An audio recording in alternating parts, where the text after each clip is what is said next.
നമസ്കാരം, മെട്രോ വാർത്തയിലേക്ക് സ്വാഗതം. ഞാൻ ദയ. തുലച്ചു കളഞ്ഞത് ലക്ഷങ്ങൾ. നെയ്യാറ്റിൻകര ഗ്രാമസഭയുടെ മാലിന്യ സംസ്കരണ പ്ലാന്റ് നോക്കുകുത്തി. നെയ്യാറ്റിൻകര നഗരസഭ സ്വന്തമായി ഒരു അറവു മാലിന്യ സംസ്കരണ പ്ലാന്റ് സ്ഥാപിച്ചിട്ട് 15 വർഷം. ഇതിന്റെ പേരിൽ പലതവണകളായി വേസ്റ്റാക്കിയത് ലക്ഷങ്ങൾ. എന്നാൽ മാലിന്യ സംസ്കരണ പ്ലാന്റ് പ്രവർത്തനം നിലച്ചിട്ട് 4 വർഷം. അറവു മാലിന്യങ്ങൾ ഒഴുക്കിവിടുന്നതാകട്ടെ മരുത്തൂർ തോട്ടിലേക്ക്.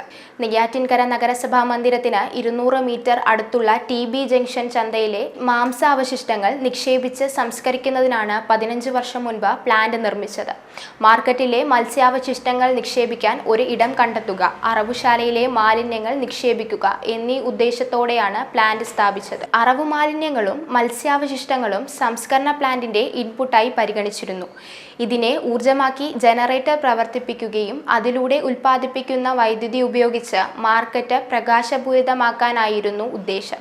ഉപയോഗശൂന്യമായി കിടന്ന മാലിന്യ സംസ്കരണ പ്ലാന്റ് തുടക്കത്തിൽ എല്ലാം ഭംഗിയായി നടന്നിരുന്നുവെങ്കിലും നഗരസഭാ ഉദ്യോഗസ്ഥരുടെ അലംഭാവം കാരണം പ്ലാന്റും ജനറേറ്ററും ക്രമേണ പ്രവർത്തനരഹിതമായി. സമയബന്ധിതമായി പ്ലാന്റിന്റെയും ജനറേറ്റർ റൂമിന്റെയും പരിരക്ഷ നഗരസഭാ ഉദ്യോഗസ്ഥർ ഏറ്റെടുക്കാതായതോടെ 1ാം ഘട്ട സംസ്കരണ പ്ലാന്റ് അവതാളത്തിലായി.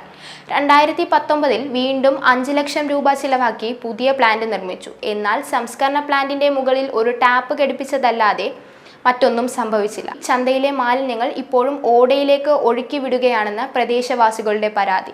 ഓടയിൽ ഒഴുകിയെത്തുന്ന ചാണകവും അറവു മാലിന്യങ്ങളും തെളിഞ്ഞൊഴുകിക്കൊണ്ടിരുന്ന മരുത്തൂർ തോട്ടിലേക്ക് എത്തിയതോടെ പകർച്ചവ്യാധി ഭീഷണിയിലാണ് നാട്ടുകാരും വ്യാപാരികളും. ലക്ഷങ്ങൾ ചിലവഴിച്ചിട്ടും മാലിന്യ സംസ്കരണത്തിനോ വൈദ്യുതി ഉൽപ്പാദിപ്പിക്കാനോ നഗരസഭയ്ക്ക് സാധ്യമാകുന്നില്ല.